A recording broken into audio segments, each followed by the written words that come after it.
ಎಲ್ಲರಿಗೂ ನಮಸ್ಕಾರ. Welcome back to my channel. ಇವತ್ತು ಹೆಸರು ಕಾಳು ಮತ್ತು ಪಾಲಕ್ಕಿಂದ ಒಂದು ದೋಸೆ ಮಾಡ್ಕೊಳ್ತಾ ಇದ್ದೀನಿ.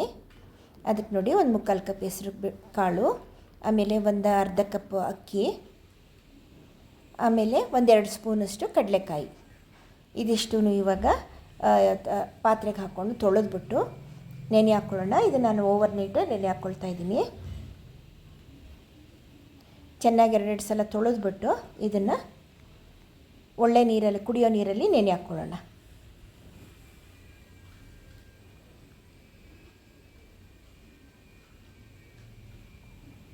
ಓವರ್ ನೈಟ್ ನೆನೆಯಕ್ಕಿಟ್ರೆ ಬೆಳಗ್ಗೆ ದೋಸೆ ಮಾಡ್ಕೊಳ್ಳೋಕೆ ಈಸಿ ಆಗುತ್ತೆ. ಇದನ್ನೇ ಫರ್ಮೆಂಟೇಷನ್ ಮಾಡೋದು ಬೇಕಿಲ್ಲ, ಅಲ್ಲೇ ಬೇಕಾದರೆ ರುಬ್ಬಿಟ್ಟು ಅಲ್ಲೇ ದೋಸೆ ಹಾಕ್ಕೊಳ್ಬೋದು. ಇದನ್ನು ನೋಡಿ, ಈಗ ನೆನೆದಿದೆ ಅದು. ಇವಾಗ ಇದಕ್ಕೆ ನಾನು ಅದಕ್ಕೆ ಇನ್ನೊಂದು ಸ್ವಲ್ಪ ಸಾಮಗ್ರಿ ಹಾಕ್ಕೊಳ್ತೀನಿ. ಪಾಲಕ್ 1 ಕಟ್ ತೊಗೊಂಡಿದ್ದೀನಿ, ಸ್ವಲ್ಪ ಕೊತ್ತಂಬರಿ ಸೊಪ್ಪು, ಒಂದು 5-6 ಹಸಿಮೆಣಸಿನ್ಕಾಯಿ ಖಾರಕ್ಕೆ, ಒಂದು ಶುಂಠಿ, ಜೀರಿಗೆ 1 ಸ್ಪೂನು, ಈರುಳ್ಳಿ 1 ಅರ್ಧ, ಉಪ್ಪು. ಇದಿಷ್ಟನ್ನು ರುಬ್ಬಕ್ಕೆ ಹಾಕ್ಕೊಳ್ತೀನಿ.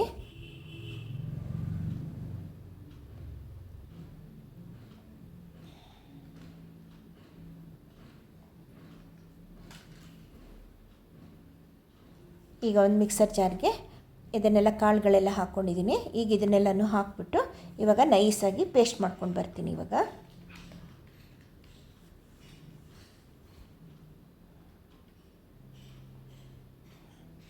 ನೋಡಿ, ಪಾಲಕಲ್ಲಿ ಎ ಮತ್ತು ವಿಟಮಿನ್ ಸಿಕ್ಕಾಪಟ್ಟೆ ರಿಚ್ ಇದೆ, ಮತ್ತು ಡೈಜೆಷನ್ಗೆ ಒಳ್ಳೆಯದು. ಫೈಬರ್ ಇರೋದ್ರಿಂದ ಡೈಜೆಷನ್ಗೆ ತುಂಬ ಒಳ್ಳೆಯದಿದು.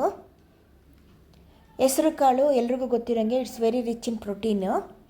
BP ಕಂಟ್ರೋಲ್ ಮಾಡುತ್ತೆ, ಆಮೇಲೆ ಇದು ಡೈಜೆಷನ್ಗೂ ತುಂಬ ಒಳ್ಳೆಯದಿದು. ಮತ್ತು ಈ 2 ಹಾಕಿ ಮಿಕ್ಸ್ ಮಾಡಿ ಇದು ನಮಗೆ ವೆಯ್ಟ್ ಲಾಸ್ಗೂ ಕೂಡ ತುಂಬ ಒಳ್ಳೆಯದು ಈ ದೋಸೆ ಅಂತ ಹೇಳ್ತಾರೆ. ನೋಡಿ, ರೆಡಿ ಆಯ್ತದು. ಹಂಚು ಕೂಡ ಕಾಯಕ್ಕಿಟ್ಟಿದ್ದೀನಿ.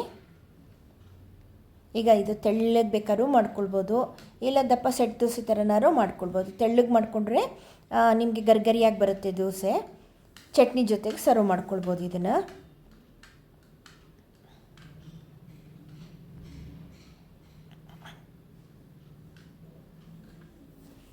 ಈಗ ದೋಸೆ ಹಾಕ್ಕೊಳ್ಳೋಣ.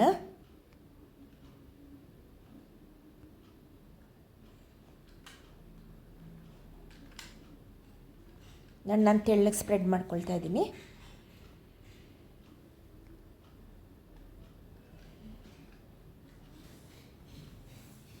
ಇದು ಡಯಾಬಿಟಿಕ್ಗೆ ಕೂಡ ತುಂಬ ಒಳ್ಳೆಯದಿದು. ಕಡಲೆಕಾಯಿ ಹಾಕೋದ್ರಿಂದ ಸ್ವಲ್ಪ ಟೇಸ್ಟು ಚೆನ್ನಾಗಿ ಅನಿಸುತ್ತೆ. ಅದಕ್ಕೆ ಇದು 1-2 ಸ್ಪೂನ್ ಕಡಲೆಕಾಯಿ ಹಾಕ್ಕೊಂಡಿರೋದು ನಾನು.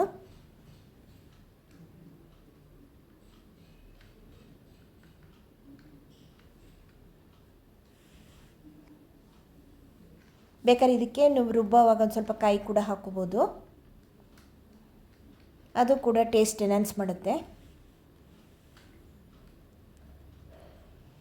ನಿಮಗೇನು ಇದಕ್ಕೆ ಚಟ್ನಿ ಬೇಕು ಅಂತಲೇ ಏನಿಲ್ಲ, ಕಾಯಿ ಎಲ್ಲ ಹಾಕ್ಕೊಂಡ್ರೆ. ನಾನು ಕಡಲೆಕಾಯಿ ಹಾಕಿರೋದ್ರಿಂದ ಕಾಯಿ ಹಾಕಿಲ್ಲ. ಮೆಣಸಿನ್ಕಾಯಿ, ಶುಂಠಿ ಎಲ್ಲ, ಈರುಳ್ಳಿ, ಜೀರಿಗೆ ಎಲ್ಲ ಇರೋದ್ರಿಂದ ಇದನ್ನು ಹಾಗೆ ತುಪ್ಪ ಹಾಕ್ಕೊಂಡು ಕೂಡ ತಿನ್ಬೋದು. ನೋಡಿ ಎಷ್ಟು ಗರಿಗರಿಯಾಗಿ ಬಂದಿದೆ ಅಂತ. ಈಸಿಯಾಗಿ ಮಾಡ್ಕೊಳ್ಳೋಂಥ ದೋಸೆ ಇದು. ಇಲ್ಲ ರಾತ್ರಿ ನೆನೆಯಕ್ಕೆ ಮರೆತರೂ ಕೂಡ ಬೆಳಗ್ಗೆ ನೀವು ಎದ್ದ ತಕ್ಷಣ ಇದು ನೆನೆ ಹಾಕಿದ್ರೂ ಕೂಡ ಒಂದು 3 ಅವರ್ಸ್ ಹಾಕಿದ್ದು ನೆನೆಯೋಕ್ಕೆ ಮಾಡ್ಕೊಳ್ಬೋದು ದೋಸೆನ. ಇದು ಫರ್ಮೆಂಟೇಷನ್ ನೆಸೆಸಿಟಿ ಇಲ್ಲ. ನೋಡಿ, ದೋಸೆ ರೆಡಿ ಆಯಿತು.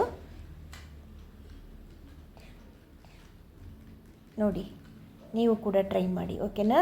Thank you.